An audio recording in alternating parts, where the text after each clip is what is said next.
بسم الله الرحمن الرحيم سبح لله ما في السماوات وما في الأرض وهو العزيز الحكيم هو الذي أخرج الذين كفروا من أهل الكتاب من ديارهم لأول الحشر ما ظننتم أن يخرجوا وظنوا أعوذ بالله من الشيطان الرجيم بسم الله الرحمن الرحيم الحمد لله ثم الصلاة والسلام على أشرف المرسلين سيدنا محمد وعلى آله وصحبه وسلم. Chers croyantes et croyants en Allah, nous voici encore aujourd'hui, 8 août 2020, toujours avec notre essai d'interprétation des versets du Coran. Allah Jalla wa Ala dit Walladhi anzala alayka al-kitab. Certes, c'est lui Allah qui a révélé le Coran à toi le prophète. Minhu ayatun muhkamatun hunna ummul kitab. Il y a des versets qui s'expliquent de soi-même, la mère du livre. Allah dit wa uharu mutashabiha. Il y a des versets qui demandent assez de réflexion et de compréhension avant de les comprendre. Fa amma alladhina fi qulubihim zaygun. Mais des gens qui sont animés d'autres intentions subjectives. Il essaie d'interpréter les versets en mettant les intentions, la subjectivité. Ibtiga al-fitna. Ceci en vue de créer le fitna. Wabtiga al-ta'wili. Wama ya'lamu ta'wilahu illallah. Ceci dans l'intention de créer des confusions dans l'interprétation des versets.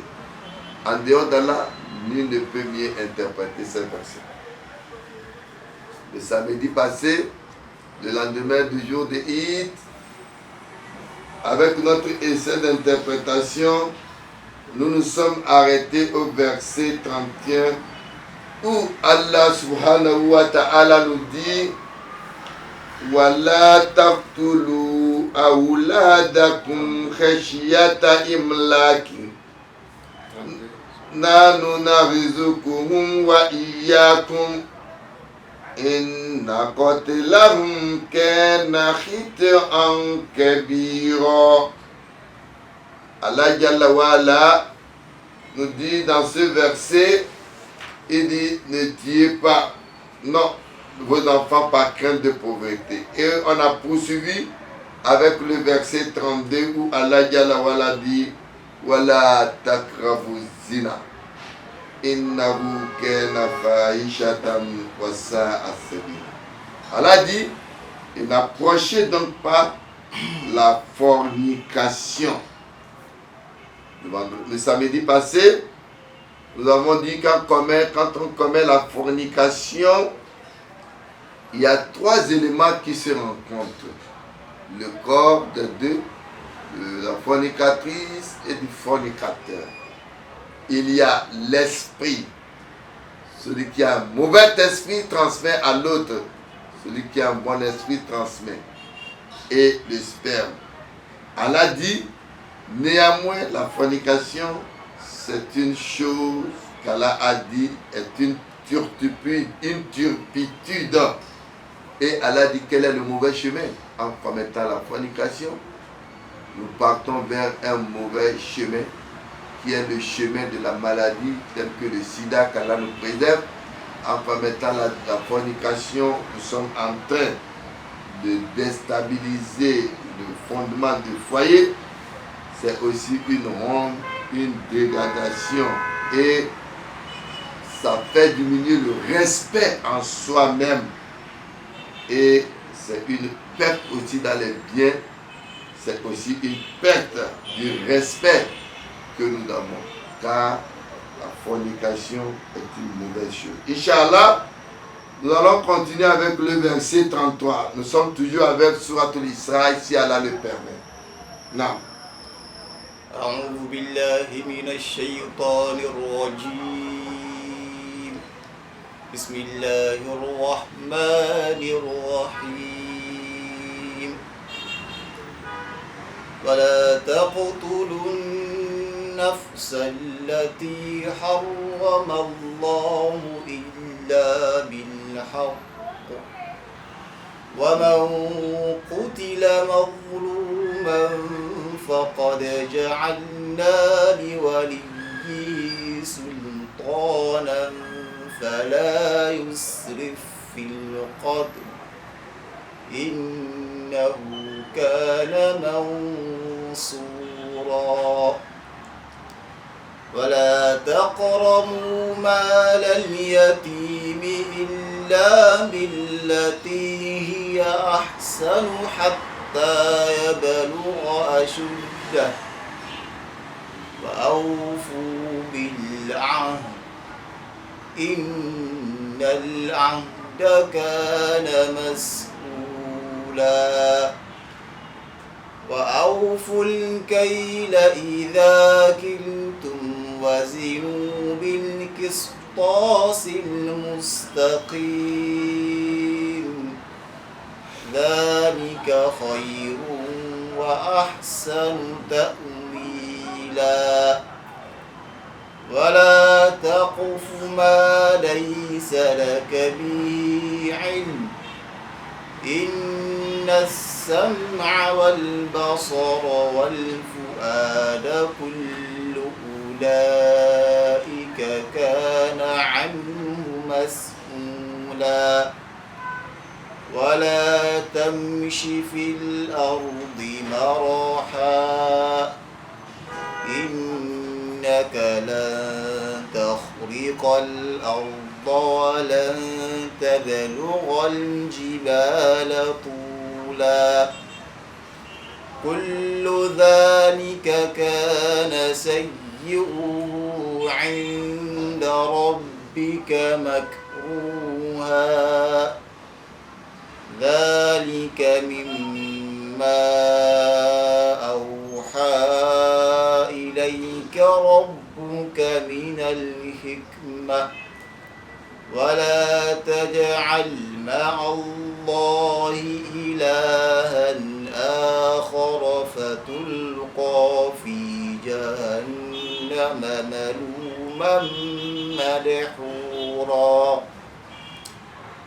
أفأصفاكم ربكم بالبنين واتخذ من الملائكة إناثا إنكم لتقولون قولا عظيما بسم الله الرحمن الرحيم ولا تقتلوا النفس التي حرم الله إلا بالحق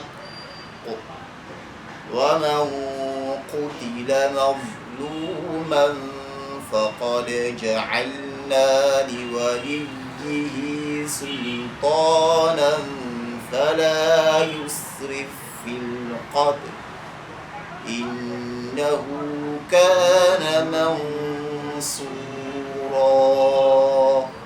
Allah Jalla wa Ala continue toujours dans son verset dans Surat al-Isra. Allah dit wala taqtulu nafsa allati harrama Allahu illa bil haqq wa man qutila mazluman faqad ja'alna li waliyyi sultanan fala yusrif fil qatl innahu kana mansura. Allah dit wala taqtulu nafsa allati harrama Allahu illa bil haqq. Allah dit et sauf en droit Donc ne tuez point la vie qu'Allah a rendue sacrée. Le sang en islam est sacré. Allah dit de ne pas verser le sang qu'Allah a créé. Et si cela doit être fait, ce ne serait que qu'en droit. Allah dit, sauf en droit, ne tuez point la vie qu'Allah a rendue sacrée.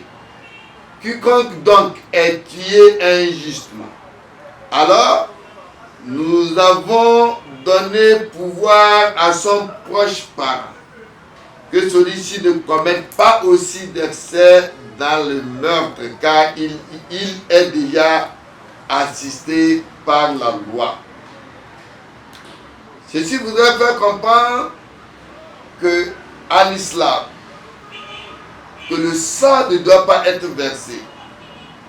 Mais il y a des cas où on peut tuer, et c'est ces cas que les cas où Allah subhanahu wa ta'ala nous a dit فَقَاتِلُوا الَّذِينَ يُقَاتِلُونَكُمْ فِي سَبِيلِ اللَّهِ فَلَا تَحْتَدُوا إِنَّ اللَّهَ لَا يُحِبُّ الْمُعْتَدِينَ.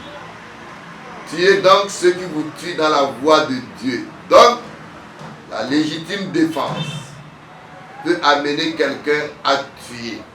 Allah dit, tuez ceux qui vous tuent dans la voie de Dieu, mais ne soyez pas des agresseurs. Allah dit, il n'aime pas les agresseurs.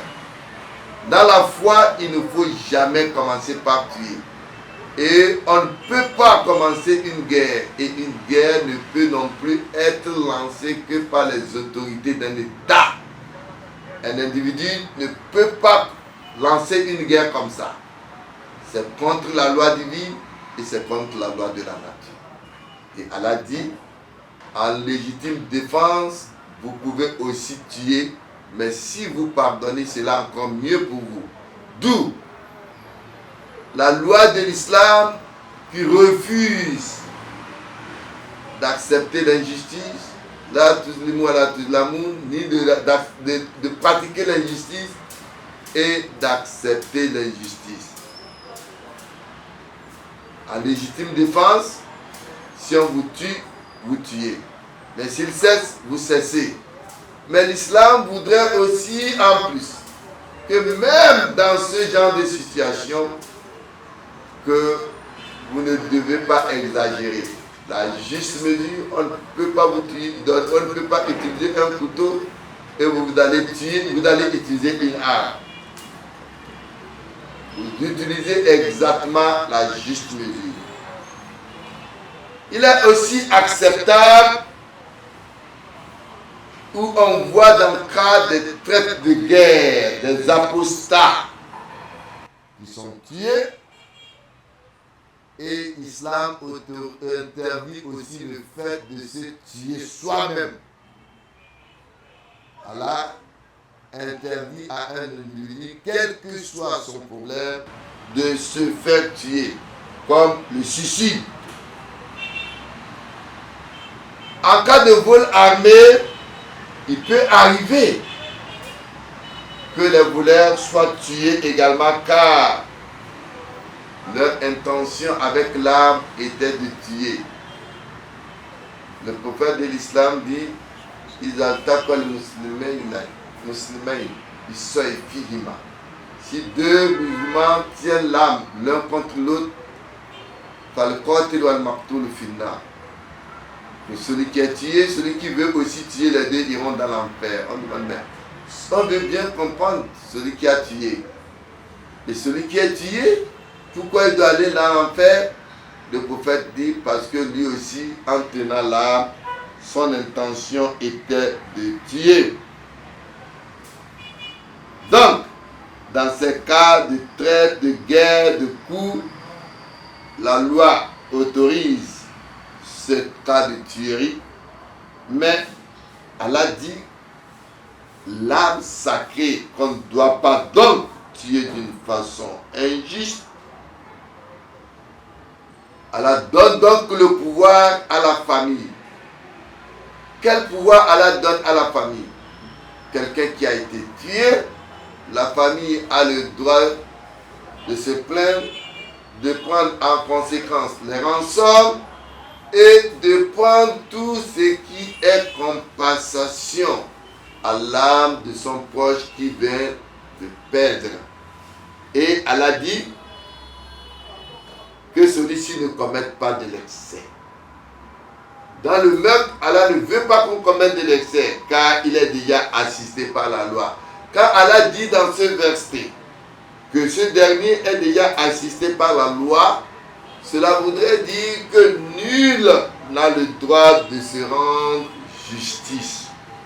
La justice est confiée à Sultan, aux autorités. Il y a des autorités légales, c'est pourquoi dans tous les pays, il y a une justice qui s'occupe des cas de meurtre. Un individu ne doit pas se rendre justice. Ainsi, vous pouvez comprendre que tout ceci est copié de l'islam. C'est pourquoi dans tous les pays, on a des cours de justice qui rendent la juste mesure de ce qui s'est passé ou du meurtre qui a été commis par une tierce personne. Allah dit, quiconque aurait tué d'une façon injuste, Waman kutila mazuluman, celui-là qu'on a tué d'une façon injuste, Fakodija alina liwaliyi sultana. Allah dit que ses proches parents doivent s'approcher des sultans, c'est les autorités. Et chaque pays établit des autorités censées devoir la compensation par rapport au meurtre de sa famille. Fala yusrifu fil qatl innahu kana mansura. Allah dit de ne pas commettre d'excès dans le meurtre car il est déjà assisté par la loi. Non. ولا تقربوا مال اليتيم إلا بالتي هي أحسن حتى يبلغ أشده وأوفوا بالعهد إن العهد كان مسؤولا. Allah Jalla wa Ala, il continue encore dans ce verset. Allah dit Wala takrabu ma'al yatimi illa billati hiya ahsan hatta yabluga ashudda wa awfu bil ahad innal ahda kana mas'ula. Allah nous dit Wala takrabu mal yatim, et n'approchez pas les biens de l'orphelin. Al-yatim, c'est les orphelins. Déjà en islam, Allah subhanahu wa ta'ala nous dit Yes'alunaka anil yatam. Allah dit vous serez individuellement interrogés sur l'orphelin. L'orphelin, c'est celui qui a perdu ses parents et qui est à votre couverture. Yes'alunaka anil yatama. On serait interrogé sur l'orphelin. Allah dit Kul islam lam khair. Faites toujours du bien aux orphelins. Wa in turallituhum, si vous prenez ces enfants-là pour mélanger avec vos propres enfants, fa ihwanukum, ils sont vos frères. Wallahu ya'lamu li mufsida min al-muslim. Allah dit, il connaît parmi vous celui qui est en train d'arranger la situation des orphelins et il sait aussi celui-là qui est en train de faire subir des orphelins, des turpitudes, des problèmes. Allah dit dans un autre verset, Innama ya'akuluna amwala al-yatama zulma, tout innal ladina ya'kuluna amwala al-yatama zulma. Toute personne qui dépense les biens des orphelins d'une façon injuste, innama ya'kuluna fi butunihim, qu'ils sachent qu'ils sont en train de manger le feu. C'est pourquoi Allah dit Wala takrabu mal al-yatim.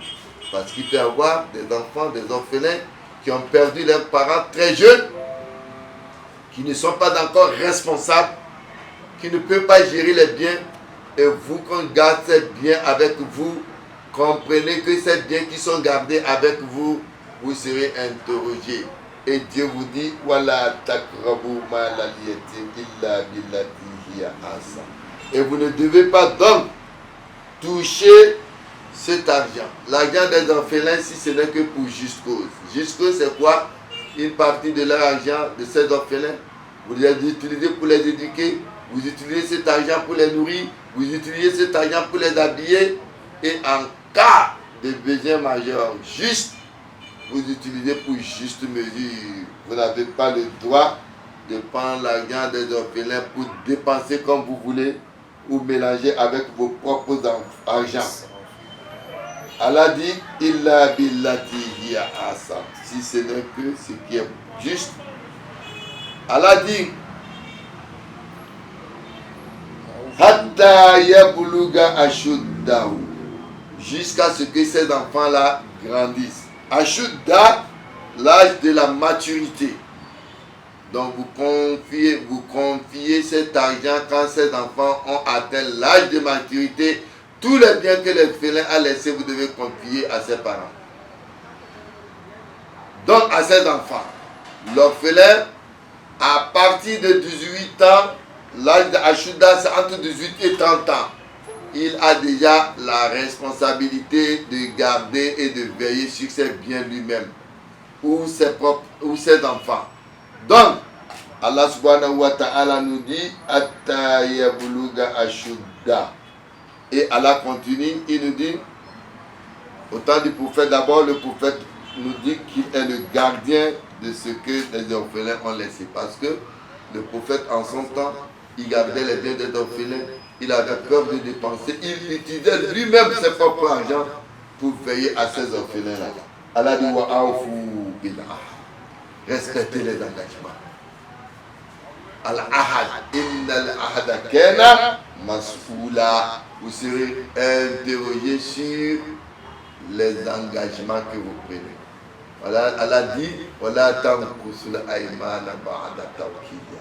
Ne vous détournez pas, ne détournez pas des engagements que vous avez pris. Hein? Vous devez remplir vos engagements. Voilà, vous ne devez pas vous détourner de vos engagements que vous prenez envers les gens. Vous avez pris toujours Dieu en témoin de vos engagements. Inna Allah ya'lamu ma taf'alun. Certes, Allah sait ce que vous faites. Inna al-ahada kana mas'oula. Allah dit certes. Allah, le très haut, nous dit l'engagement, c'est une chose sur laquelle vous serez interrogé demain le jour de rétribution. Non. وأوفوا الكيل إذا كلتم وزنوا بالقسطاس المستقيم ذلك خير وأحسن تأويلا. Allah Jalla wa ala, il continue de wa'awfu l-kayla idha kiltum wazinu bil-qistasil mustaqim dhalika khayrun wa ahsanu ta'wila. Allah nous dit wa'awfu l-kayla idha kiltum.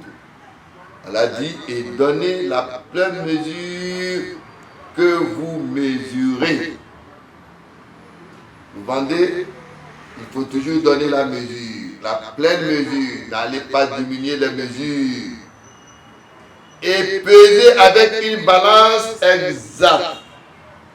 Wazn bil qistas mustaqim. Une balance exacte. C'est le kilo, n'allez pas diminuer le kilo. C'est de l'essence à la pompe, n'allez pas manipuler et vendre moins d'un litre à une urgence pour un litre. Allah qui vous le recommande cela. Allah dit donc de mesurer la vraie balance. Allah dit c'est mieux pour vous et le résultat en sera meilleur. Il dit zalika khayrun. C'est mieux pour vous si vous le faites. Wa ahsanu ta'wila. Et le résultat vous sera meilleur. Dans un autre verset, Allah subhanahu wa ta'ala nous dit wailun likulli humazatin lumaza. Malheur aux fraudeurs alladina iza qalu ala nas yastawfun. C'est eux là que lorsqu'ils font mesure, ils font mesurer pour eux-mêmes, exigent la pleine mesure. Wa idha kaluhum wa idha wazanuhum إذا كالوهم أو وزنوهم يخسرون. Et lorsqu'ils font mesurer, pour eux-mêmes exigent la pleine mesure. Et lorsque eux-mêmes mesurent pour les autres, ils causent perte aux gens. Donc, vous voyez déjà en termes de mesure ce qu'Allah veut de nous. Et cela voudrait dire quoi? C'est la responsabilité des États de réguler les marchés et les transactions, afin qu'on ne se triche pas les uns les autres, afin que les gens qui se disent croyants ne puissent pas tricher les autres. Donc, vous devez, dans les mesures, prendre des mesures pleines et de bonnes mesures, et l'État doit remarquer. C'est pourquoi d'ailleurs, dans tout État, il y a un ministère chargé du commerce, où dans chaque ville, il y a les directeurs de contrôle de prix des marchés, afin de mesurer et de faire la pleine mesure et ne pas tomber dans le péché suivant. ولا تقف ما ليس لك به علم إن السمع والبصر والفؤاد كل أولئك كان عنه مسؤولا. Allah Jalla wa ala, il nous dit encore wala taquf ma laysa laka bihi ilm inna sam'a wal basara wal fuada kullu ulaika kana anhu mas'ula. Allah Jalla wa ala nous dit wala taquf ma laysa bihi ilm. Et ne poursuis pas ce dont tu n'as aucune connaissance. Allah dit inna sam'a wal basara. As-sam'a wal basara. Lui, la vue et le cœur wal fuad, et le cœur pour ulaika kana anhu mas'ula. Tout cela, tout ce que vous dites là, lui, le cœur, tous seront interrogés. Le jour de rétribution, Allah dit dans le Saint-Coran, اليوم نختم على أفواههم وتكلمنا أيديهم وتشهد أرجلهم بما كانوا يكسبون. le jour de Kiyama, Allah va interdire la bouche de parler. Les mains vont parler et les pieds vont témoigner de ce que vous avez fait sur cette terre. Donc, Allah dit, il ne faut entendre que ce qui est bon, le rapport. Ne regarder que ce qui est bon et instructif, parce que tous ceux-ci seront interrogés. C'est pourquoi il faut éviter en tant que musulman ce qu'on appelle l'obstruction, et éviter beaucoup d'accuser sans investigation. Et sur le plan de l'éducation, il faut tout faire pour faire la présomption et les théories irrationnelles, parce que vous serez tous interrogés. Ceci nous amène à l'histoire de la mère de Abu Hanifa, que j'aime beaucoup son histoire. Cette mère, après qu'Abu Hanifa devait l'épouser sur l'injonction la femme d'Abu Hanifa sur l'injonction après un péché ou une faute commise par Abu Hanifa et que son père lui dit à condition que tu acceptes en mariage ma fille, je ne te pardonnerai pas. Et quand il devait épouser ou bien voir cette fille, il a dit, je vais te décrire la nature de cette fille qui est ma fille, de cette femme que je te propose qui est ma fille. Elle ne parle pas, elle n'entend pas, elle ne voit pas, elle ne marche pas. Et ça sera la seule condition pour que j'accepte ton pardon. Et quelle est la condition, ou bien pourquoi elle ne parle pas? Je pense qu'on verra ça prochainement. C'est sur ce verset que nous avons aussi arrêté le tafsir de ce jour, 8 août. Ce que nous avons pu dire de bon vient d'Allah, les imperfections viennent de nous. Allah est le meilleur dans l'interprétation de ces versets. Ada, assalamu alaikum wa rahmatullahi wa barakatuh. خشية الله وتلك الأمثال نضربها للناس لعلهم يتفكرون